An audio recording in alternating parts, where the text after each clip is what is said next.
Welcome back to Total Freedom Radio with Rina Lynn, the show that's all about raising the bar of knowledge, healing hurting people, and spiritual warfare.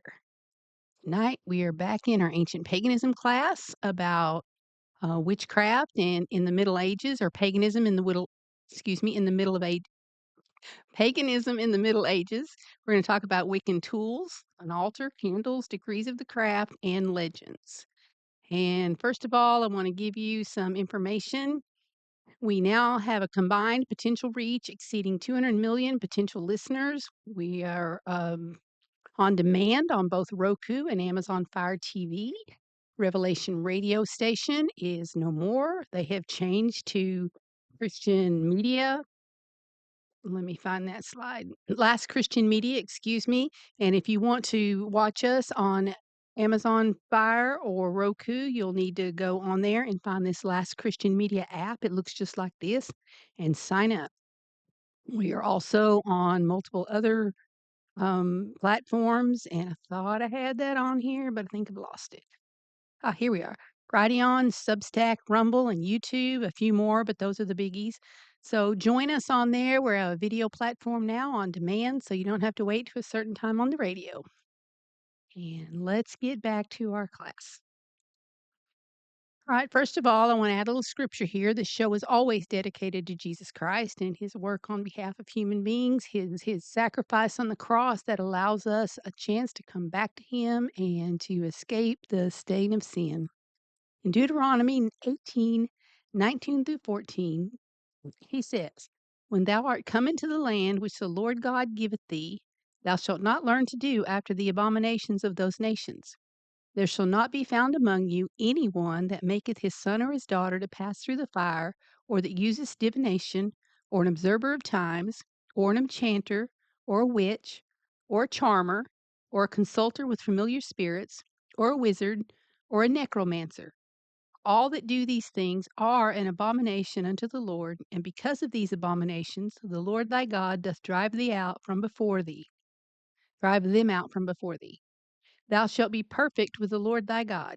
For these nations which thou shalt possess hearkened unto observers of times and unto diviners, but as for thee, the Lord thy God hath not suffered thee to do so." Now, we read over those names in the Bible, and a lot of times we don't know what they are. We always know, okay, that's part of the pagans, part of the stuff we're not supposed to do. We don't really know what the difference is and what they actually do. So, in some upcoming videos, we'll reach apart. We'll literally break down each one of those, kind of give you just maybe a little thumbnail sketch of what they do, what the difference is in, and why you want to stay away from it. All right, let's talk about, we'll start talking about the tools now of the trade. So, creating charms is also a part of the craft. A protective charm is called an amulet. A charm to cause you to receive something good is called a talisman. Pagans make use of charms, candles, incense, color, sex magic, and other occultic devices. The ceremonial knife used in rituals is called an athame. The handle is either black for black magic or white for white magic. And you'll find as we break down this class and we go through the different things, we're going to start really on the candles tonight, but the different colors used are important because it has symbolism for different things. I've got a book behind me, the Cop's Guide to the Occult Crime Scene, and that's one of the ways they can tell what's being done in these rituals is the color of candles that they're using. All right, let's look at altars for a minute. You must have a ceremonial altar to conduct the ritual. So you'll notice on the right and the left, I've got different pictures of what an altar could look like. Different people like to do it different ways, just like everything else. Everybody has their own idea of what looks good to them, but they all have some elements in common. So if you look at the central diagram, it's just a white and black drawing that kind of gives you an idea of what's usually there. You've got the god and goddess candle in the back. You've got the god idol and the goddess idol a little bit ahead of them. You've got a plate with colors a lot of times that's kind of again shows you kind of what's going on there. You've got the cup or the chalice that they put in whatever they're going to drink. Over on the left, you'll see an incense burner. You'll see that athame, and it has a black handle, so that kind of tells us is whatever's going on here is not a good thing. A lot of them you'll see in the picture on the left has a feather on it, and, oh, it just escaped my mind what that feather's for, but we'll visit that in the future so I can catch that back up. Alright, you've got your basic wand, and if you don't know this, it's made generally out of the wood of the holly bush, so Hollywood. Very interesting, isn't it? Okay, over on your right, you've got a bell, you've got a bowl of salt, and you've got a bowl with water. And you'll notice this lit candle. So now you've got the fire, the water, you've got different elements there that go back into what we've already been studying and bringing forward. In the very center front, you've got your pentacle. And I'm probably not saying that right, pentacle. You have the star in the circle, if you will. When it's placed upward like this, it's symbolic of witchcraft or Wicca. When it's placed upside down, it's your more dark magic, your Satanism, if you will. Okay, now let's go in and we'll talk about well, I missed a slide here. You must have a ceremonial altar conduct the ritual. And here's what some of that stuff symbolizes. If you see the star, and we've all drawn them since we were kids, but what we didn't know was that even the way that we draw them, it goes into this paganism. It's earth, spirit, fire, water, and oh, can't quite see that, and this is too small. Um, air. Earth, spirit, fire, water, and air. And those are the things that we've been discussing that come into all of this paganism, and it's usually symbolic in there somewhere. You'll find it in the ritual. All right, let's look at our colors of our candles because this is going to be really important when if you run onto a ritual scene. Number one, don't touch anything. You never know what's going to be on there. But there's also some spiritual things that you don't want to have happen either. But when practitioners use candles for rituals, they must dress the candle down with whatever type of oil the ritual calls for. This oil is purchased from occult shops and it can range from black arts oil to bat's blood of oil, depending on the ritual. These practitioners are very serious about their rituals and they never take them lightly. Candles are often made of animal fat, which Satanists believe has great power, next only to the fat of a baby melted down and mixed with wax to make candles. Now, obviously, not all occult practitioner goes to that depth, but there are some out there. All right, so let's look at some of the basic colors. White is for protection, new beginnings, purity, truth, peace, harmony, calming the mind, calling on lunar or goddess energy. Your black is for protection, repelling, absorbing, or banishing negative energy or hexes, putting an end to an unhealthy situation. Red is for lust, potency, stamina, attract a new sexual partner or improve sex life, good luck, confidence, willpower, strength, courage, determination. Your pink is for unconditional love, romance, affection, warmth, joy, friendship, self love, happiness, forgiveness, reconciliation, and intimacy. Purple is your psychic power, opening the third eye, meditation, wisdom, divination, deepening spiritual awareness and knowledge. All right, you'll go up to the blue. We've got emotional healing, communication, creativity, focus, justice, inspiration, harmony, peace of mind. All right, your green, you've got your money magic, good luck, earth magic, prosperity, success, and health. Orange is for intellect, good luck with career, networking, legal affairs, joy, stimulating energy. Yellow is your intelligence, your focus, learning, mental blocks, wisdom, clarity, confidence, newer ideas, and logic.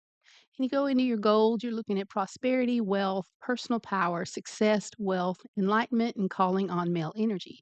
Unless you think that I'm just this Christian out there just trying to make something up to make people look wrong, I actually took this from pagangrimoire.com. So this is on a pagan site itself, and don't want to be reading too much into this stuff, but it's what's out there. So notice that all of these things sound really good, but these are the things that we're supposed to get either through hard work or we ask the Lord to bless us, and coupled with our hard work, I would think as well. But here they're doing rituals, they're using colors, they're using the candles in order to obtain what they can't get another way or they don't want to get in their way. All right. Here is an extremely good book that I've got. I don't know if it's available anymore. It's copywritten in 1988. This is The Satan Hunter by Thomas W. Wedge. And he was one of the leading experts in the United States concerning Satanism and the occult. He wrote this to assist law enforcement agencies and to reveal to the general public the diabolical battle that's going on with this unseen force that affects every segment of our society. And we're seeing that come out quite a bit in our news right now, at least the online news. Tom says that before anyone can fully understand the practitioner of Satanism, they must first understand the spiritual warfare that has been going on since Satan's fall. And that's exactly what we're talking about. If we are going to fight the enemy, we must have a battle plan. Unless we know and understand all we can about the enemy, we are defeated before we start. Remember, it does not matter what you believe or I believe, it's what they believe that makes them dangerous. Tom and his wife Brenda have traveled nationwide conducting seminars on the topics of Satanism before thousands of people in law enforcement, college campuses, churches, and civic groups. They've appeared on a number of radio and talk show programs. In this book has the story of Sean Sellers, the 16-year-old killer of his mother and stepfather. You'll learn the origins of Satan, the Church of Satan, recruitment tactics, and sacrificial rituals. Learn what a black mass service really is and the impact that Santeria is having on the United States. Learn about satanic symbols, colors, books, and worship. Learn what witches really have to say about their craft, and learn about the religion that is sweeping the United States. Now, folks, that was in 1988. Think how much different it is now. A lot of what I'll break down will come from this book. But I highly, highly recommend that if you want to know more about this subject, that you actually obtain this book for yourself. Now, we're going to talk a little bit more about some more of the colors because each place you look has a little bit different things. All right. In this, where I found this, it says black is used for evil, loss, adversity, protection from evil spirits, as a shield from the evil eye, and to repel black magic. Blue is to represent truth, health, inspiration, wisdom, immortality, royalty, sincerity, devotion, kindness, patience, fidelity, honesty, peace, and harmony in the home. Brown signifies a balance, a concentration, indecision, telepathic power, study, initiative, communication, earthiness, and thrift. Green is always for abundance, cooperation, generosity, fertility, success, luck, money, ambition, greed, envy, peace, harmony, health, and healing. Orange will be for your joy, enthusiasm, friendship, attraction, stimulation, self control, adaptability, intellect, and organization. Pink is affection, service, love, honor, spiritual awakening, unselfishness, leadership, and it represents the feminine part of a person. Purple is dignity, ambition, idealism, wisdom, psychic ability, power, progress, independence, protection, pride, and honor. Red is your life, love, sex, courage, energy, strength, health, impulsive, fiery will, conceit, vitality, and magnetism. Now, see how each group has a little bit different. We talked about that before, that there is no set rules in Wicca, in witchcraft. It's do what thou wilt. So each one has a little bit of their own thing. Mm. Any kind of candle can be used. You can buy them or make them yourself. Once used in a ritual, the candle should not be used again for a new or different intention, even if only partially consumed. A candle can be lighted, allowed to burn for a period of time, and the flame extinguished, and then relighted again and again, hourly, daily, or weekly. But if your purpose changes, you're supposed to start with new candles each time. And again, you'll see that I got that picture off of a Wiccan site. I want to show you as authentic as I possibly can and not deal with just ideas. That's why I added all the pictures because, you know, you can sit and learn from a book all you want, but there's something about seeing it and seeing what it actually looks like in practice that to me, I'm very visual. I like to read, I like to learn, but I like to know what I'm looking at too. All right. White, purity, truth, sincerity, spirituality, wholeness, generosity, expansion, outgoing cleansing, respect. Innocence, prophecy, and clairvoyance. And your yellow, unity, success, universal love, activity, creativity, action. It can be used to develop occultic powers, invoke spirits, or inspiration and concentration. Now we get to our image candles. And people, I sell life insurance. Up until the COVID thing, we actually went into people's homes, and I have been in thousands and thousands of homes over a multi county area. And I'm telling you, sometimes I've had to just keep my face straight and professional because I've seen a lot of this stuff actually in the homes that I've visited. Be surprising if I could tell you everything that I've seen. So let's break down some of these. Image candles can be used in the same manner as would a voodoo doll. And we've all seen the little cartoons and little movies as kids, and we've all know a little bit about, you got to have a voodoo doll to do really black magic. But people don't realize that candles can serve that same purpose. They can be used in hexing for passion and can be either a man or a woman or something else. You've got your cross or your crucifix candle, and we see those in people's home. We immediately think Christianity, but slow down. Some of them are upside down, which indicates blasphemy for what the cross stands for, which is the crucifixion of Christ. Some candles would depict a serpent representing Satan. It's wrapped around the cross, again indicating blasphemy. If you have an outright Satan candle, this can be used in black magic and for hexes, curses, and the like. The candle is anointed with what is termed a devil's oil or a crossing oil. It's burned for an hour, beginning at midnight, and this continues each night until the mission is accomplished. When the candle is lighted, a chant is employed to call or summon demonic forces that are sought to carry out evil deeds. In addition, the curse or message is written down on a piece of parchment. It's usually set down in some form of blood, either dragons or boars. The parchment is then burned in the flame of the candle as a certain chant is said. So watch when you're going around. I wouldn't necessarily say anything unless the Lord tells you to, gives you leave. But watch when you're going around places. You might be surprised what you'll pick up on as you know these things. All right, I've seen these wax cat candles in numerous places. Used to just think they were cat lovers, and a lot of times they will be on shelves with all kinds of different ceramic cats or different type cats, and you don't think a thing about it. Many different colors can be used for a number of purposes, depending on the color. For instance, a red cat candle can be used for love objectives by anointing with an oil and burning them when the loved one is present. A mummy candle, shaped in the form of a mummy case, is a particular kind of candle that's rare and unique, used primarily for spells seeking power and success. It's anointed with mummy oil and placed on an altar with a burner filled with powerful incense. This incense burns for 10 or 15 minutes while Satanists concentrate on the project at hand. Then the candle itself is lit and the chant is repeated for several minutes. And I've got on here 2, 3 different versions of those mummy candles, and there might be another one coming up. I think there's 2 on the left and 1 on the right. But I didn't look ahead this week like I normally do. All right, a wishing candle. And I've got these smushed down. In another slide, you'll see them better. A wishing candle is also called a 7-knob candle, and it looks like 7 balls stacked on top of each other. And again, I've got these squished down. They look more like discs. I didn't have any other place to put them. They come in different colors.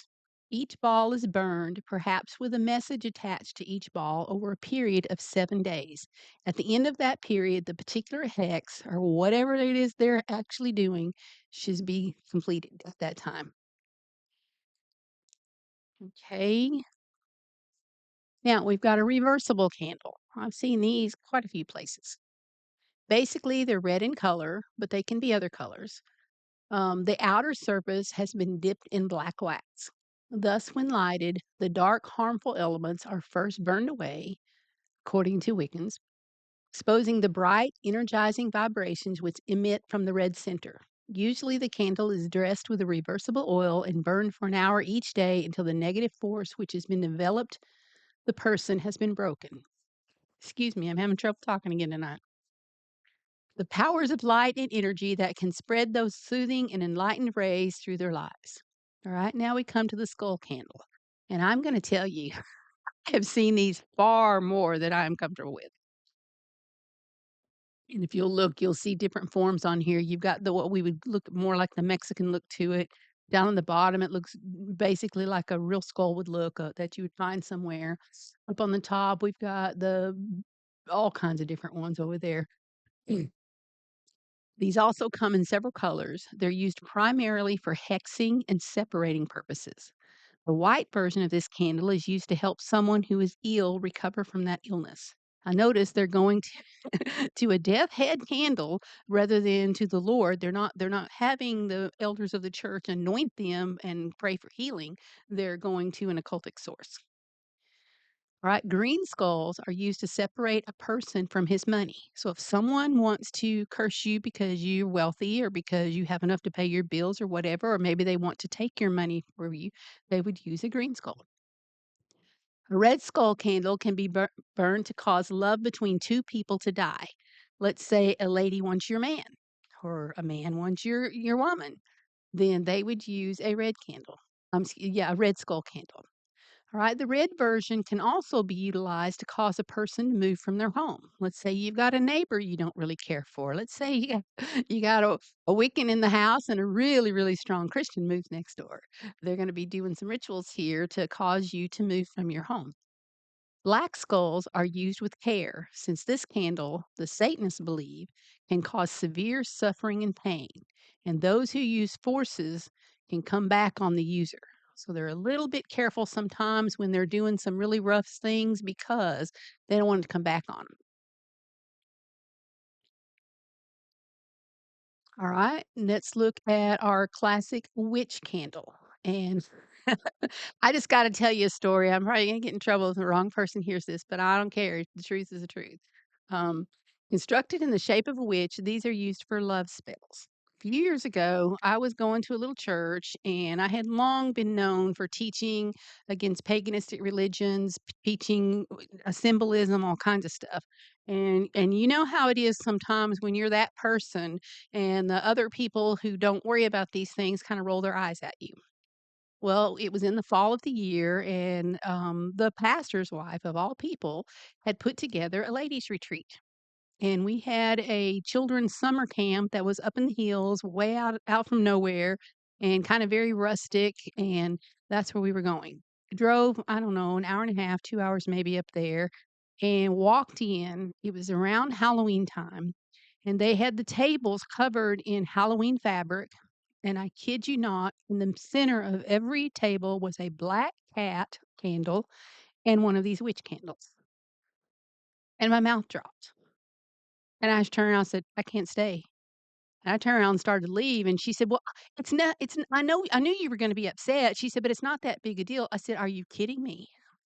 We are a group of women here to represent Jesus Christ. We're here to uphold each other biblically. We're here to encourage each other and strengthen each other and help each other fight the good fight. And you're gonna fill the room with paganistic witches? No, thank you." Well, she finally cleaned the table off, and I decided to stay, but I wish you could have seen some of the rolled eyes, some of the huffs, some of the sighs, and I really am, to this day, just taken away from it. But anyway, that's my witch story for the witch candle. I have seen these other places, but that's the one that directly affected my life. And the pastor's wife, you just gotta love it. All right, now look at these different forms of snake candles. I've seen these out places as well. These are used for protection from evil. These candles are usually large, about 2 inches in diameter and 8 to 9 inches in length. Thin waxen snake is superimposed around the candle with the snake's tail at the bottom and the mouth at the top. Purpose of this candle is to acknowledge that there are light and dark forces in all things and that evil influences must be negated and thrust away before the good can blossom and take over. These candles are anointed with protection oil and used once each month to keep the home free of them. Now, my understanding from different years of study is that obviously there's demonic spirits attached to this, but they use it. A higher level spirit drives out a lower level spirit. But now you got a higher level spirit in your life. Candles play a very important part in rituals. In many cases, detection of the drippings and especially the colors used can be extremely helpful to an investigator in determining what occurred at the site. Many times, such evidence is overlooked. These types of candles are not normally found on display in the average home. You can make your investigation very easy if you know what to look for. And again, I have been in homes, I have seen altars, I've seen cauldrons on the front porch, and someday we might do a thing on that and we'll break it down. But I've seen these candles, see the little bright gold one with the little witch on it? Of course, they a lot of times they won't set them out till it's around Halloween where everybody has them. Knew a woman and a neighbor at one point in another state that she fought cancer, had lost a nephew to cancer, and yet every claimed to be Christian, yet every October she would put like a 10 or 12-foot symbol of death, you know, the one that we all look at in cartoons or whatever, holds the Sith, has the hood, the whole nine things, and ask her once, why do you do that? You fight death all year long and then you invite him into your yard, into your home, into your life every Halloween. It defies imagination to me. I'm that woman who drives around my neighborhood at Halloween and rebuking the spirits. All right, let's look at some more things. Here is your classic athame, and that's the ceremonial knife used in rituals, remember. The handle is either black for black magic or white for white magic. And if you'll look, we've been through some of this stuff already, and if not, we're going to get to it. You'll look on the right, you see it is not only black, but it has a symbol of Hecate on the label, and then it has a serpentine shape to it. This is more a ceremonial knife, so it's not used for cutting. They'll have a sharp knife for that, but it is symbolic of what's going on. Okay, then in the center, if you'll look, it's got your star in a circle, your I can't think of the name of it right now, but it's also got the symbol of the goddesses on some of it.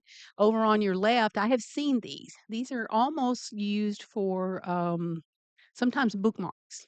I used to be a substitute teacher, and there was a room that I went in that oh, first thing I would do would be rebuke the spirits. In the teacher's top drawer, she had sage. She had a note in there that said, "Do what thou wilt," and she had all of these. Literally every one on this picture she had. And on her bumper's car, I'm sure it's her. I never did learn for absolute sure, but as I would come in and park, there would be a car out there that would have a bumper sticker that said, "Do what thou wilt." And I always thought that probably it was that lady.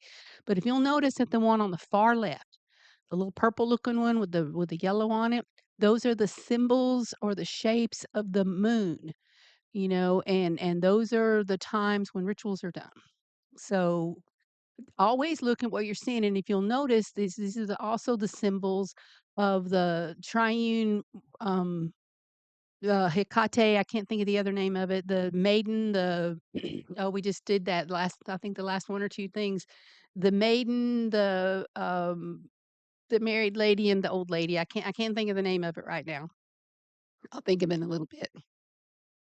All right, here's some more stuff on the athame. If you'll notice the one on the left, it has the symbol in the middle that we broke down not too long ago. Go back and watch a couple of shows later and you'll see it because I did not have time today to go back and familiarize myself with all of those names. But you'll also see the circle of the ruins, and it's almost in the shape of Odin. If you'll look at the way it is. The athame's main use is to channel and direct psychic energies. Again, it's not generally used for cutting. They have another knife for that. This is just strictly ceremonial. Of the four main Wiccan ceremonial tools, along with the wand, pentacle, and the chalice, the athame is considered the most important. It's used to draw the boundary lines of the magic circle. You know, sometimes they use salt, sometimes they use other things. They set candles around it.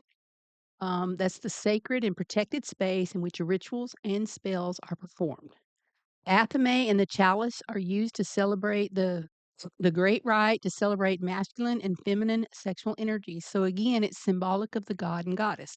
The athame obviously would be the god, the phallic symbol, and the circle of the chalice would be the female.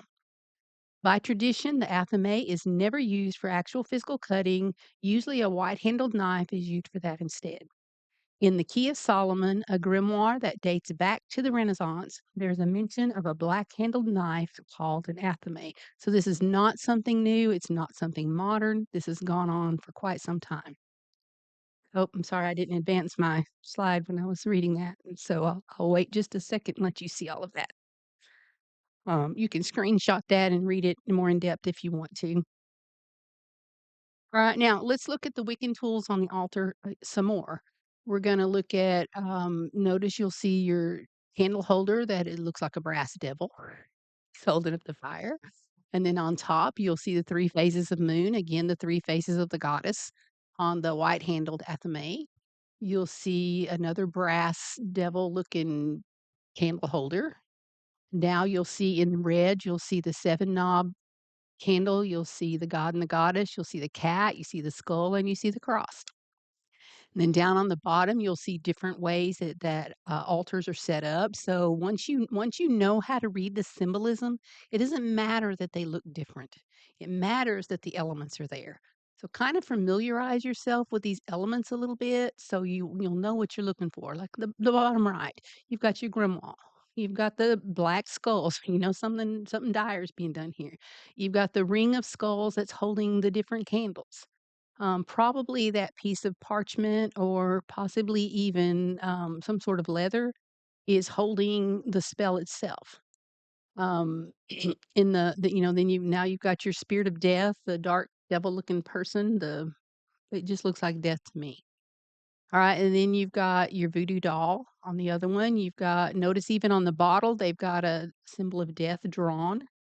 They have got bundles of incense. They've got a tool there. They've got ruins. They've got a different looking, pentangle, but it's there. You know, see it's got the twigs bound together, and the other one on the left has some of those same elements as well. Looks like tarot cards on that too.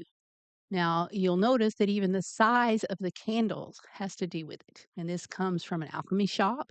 So it's not something that I've just made up or found on a Christian channel. I went to their websites. All right, the 4-inch candle is for a spell. That can be up to 2 hours burn time. 6-inch ritual candle has 3 hours burn time, and a 9-inch altar candle has 10 hours plus burn time. So you got quite a bit of time to do whatever spell or ritual or whatever is taking place for it to take place. All right, now degrees in the craft. As you learn the concepts and learn to practice the craft, you go up in degrees. In the USA, there are only 3 degrees. Once you achieve the 3rd degree in American witchcraft, you become an adept at casting circles and practicing magic and have chosen a new name for yourself. Now, notice, I've noticed this quite a bit in different paganistic practices. They'll they will award you a new name, or most of the time, you'll choose one for yourself. But in the book of Revelations, at the end, we get a new name, but Jesus gives us that. See how once again they're usurping his position, his power, his authority, his right to name his creation? After you've been initiated into the craft by taking an oath, and you hold the craft superior to all other religions, you're told to go meditate and find your spirit guide. Now, I have a story about that too. When my son was in, 2nd grade, I taught my children young. My children were 5 years apart, so a lot of times while I was teaching his sister, who was old enough to really understand, he would always be in the room, but he knew as well. My son is incredibly knowledgeable and incredibly intelligent, but, as so often mothers do, you walk through a room and you hear that thing that they don't want you to hear. And I heard my daughter say, "You have to tell mama." And he said, "No, she'll get mad." Well, you know mama's going to check that out, right? And what it ended up being is they had been given an assignment, and he knew what it was. He may have been the only child in that class, but he knew what he was because he had a mama that taught him. What the assignment they had been given was to meditate and find their spiritual guide. And so I'm asking questions at this point. I've learned a long time ago, instead of just speaking, you ask questions and they'll tell you. May take them a little while. They may take the long way around, but they will tell you. I said, "Well, what did you do?" And the long and short of it was, he said, "Mama, I prayed to Jesus." He said, "I didn't want to bring anything like that." And he said, I said, "Well, what did you do?" Because they had to stand up and tell the room and be graded on this. You gotta love it. Tell the room what their spirit guide was, what it said to them, and why they thought it chose them. So His spirit guide, he told him, was Jesus Christ and the Holy Spirit, and the teacher kept trying to tell him, no, he didn't understand the assignment. And he finally, we're talking 2nd grade here. I do understand the assignment. That is a cult. It is wrong. It is Satanism. It is witchcraft. And we don't do that in our house. I serve Jesus Christ, and his Holy Spirit fills me, and he tells me what to do. And he chose me from the foundation of the world because he wanted me to be his and accept his sacrifice and get to go to heaven someday and be back with him and God. So my son at 2nd grade in a paganistic, um, assignment was able to preach the gospel, and I love it. But what happened if I was not the mom who was so militant to teach my children these things? Um, Ladies, gentlemen, please teach your children young. There is no age too young. I dealt with that when my daughter was young because I really didn't want her to get into all this dark knowledge too soon. But I was praying about it and I'm reading my Bible, and the Lord took me to the passage where Elizabeth is pregnant with John the Baptist, and Mary goes to visit. She's pregnant with Jesus, and the babe in Elizabeth's womb leapt. We're talking 2 unborn babes here, but he knew who his Lord was. And the Lord used that to tell me if they know before they're even born, then there is no age too young to teach our children what the elements are. Because I'm telling you, right after that, I began to watch very carefully their cartoons and stuff like that. I'm telling you, a cartoon for a 1-year-old holds paganistic elements. And if you don't believe me, go through this entire class, buy more books, read them for yourself, and then go watch children's cartoons and movies. You will be surprised what you find. All right. Joshua said, choose this day whom you will serve, whether the gods which your fathers served or the gods of the Amorites, in whose land you dwell. But as for me and my house, we will serve the Lord. And that was long, long my scripture from home. So let's break it down side by side a little bit here. In witchcraft, Jesus is just a good thought form. Remember when we studied that 2 or 3 lessons back? In Christianity, Jesus is God in human form. In witchcraft, Satan is just a bad thought form. But in Christianity, Satan is a real, living, fallen angel. Bible says he comes to kill, steal, and destroy. He walks to and fro on the earth, seeking whom he may devour. Now, that word devour, if you're not into all this language thing, means eat. It means consume. It means just think of a roaring lion or a polar bear grabbing a child and just eating it. That's what that's symbolic of, or what it outright says. All right. In witchcraft, they talk about reincarnation, and we're going to break that down in some of the upcoming lessons. I don't know if it's next week or the following, but we're going to get to that. All right. In Christianity, there's a resurrection. Reincarnation and resurrection are not the same thing, and we're gonna break that down again. All right. In witchcraft, there are many gods or thought forms. In Christianity, there's only one God. See, they cannot be the same thing. People who say all religions, all roads lead to God, they're wrong, because when you evaluate them side by side, they can't possibly be the same thing. And we'll look at another one here in a minute. All right. In witchcraft, we make gods. As we worship them, as we create the thought forms, we create the gods. In Christianity, the one true God made us. It's not the same thing. In witchcraft, we are becoming gods. The spark of the original God is in each one of us. Remember when we go way back to the beginning, that doctrine of emanations, where there was a God, and as he created things, he took parts of himself and he reduced, and creation expanded. That's what that goes back to. In Christianity, we will never be God. We're two completely separate things. We are a creation of Him. He lives within us if we have accepted Him. He lives within us, but it's not the same thing. We are not made of His substance. In witchcraft, we have ESP and psychic powers. In Christianity, we have prayer. Now, I want to break that down a little bit further. We know about the gifts of the Spirit. Many, many psychic powers are a satanic counterfeit, if you will, of the gifts of the Spirit. There are true gifts there, but they're not given by the Spirit of God. They're given by these other spirits. And as we'll get to it later in the teaching, when they do these things, when they call these rituals and things happen, is because an invisible spirit does the work. We just can't see it. In witchcraft, there's something called spiritism. In Christianity, it's called demonology. The Bible says that what the pagans worship to, what they sacrifice to, are demons. The book of Enoch says that demons are the spirits of the dead Nephilim. And we'll, at some point, explore that a little bit more. All right, in witchcraft, we heal ourselves by visualizing.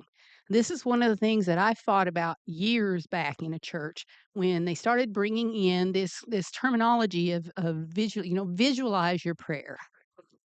They would have prayer stations where you stopped and visualized different things that God was going to give to you. I knew where that came from. In Christianity, God heals us if He wills by prayer.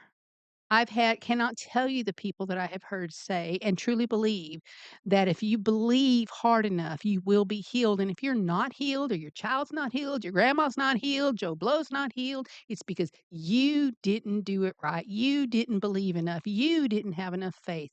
That is not biblical. In the Bible, we ask, God chooses, period. We do what He tells us to do, but we allow Him to be God. We do not dictate, we do not presume. We have faith that God will do what is best for us and the other person, but our job is to ask and obey. All right, now let's look at that same side by side with Islam and Christianity. A lot of people believe they're not that far off. So let's look. In Islam, God is only one person. In Christianity, God is three persons and one God. In Islam, humanity is just born good. We're good by nature. Christianity says that humanity is sinful by nature.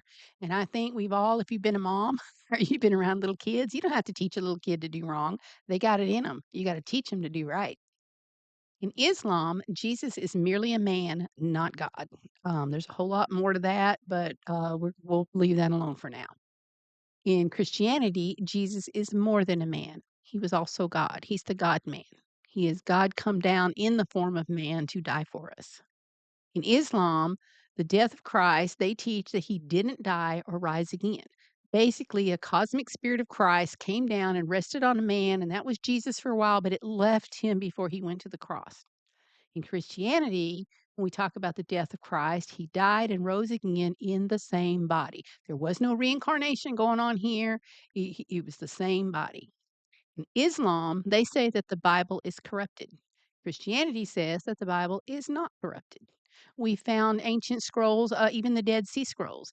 It's almost word for word what it is now. They are not that corrupted. Now, some of the modern versions are, and we'll get to that. Or I can, if you've got a question about that, shoot me an email at askrinalynn@yahoo.com, and I'll shoot you some names of books or some links to some videos where they break it down very well, and I don't have to. All right, in Islam, salvation is by faith plus works when good deeds outweigh bad deeds.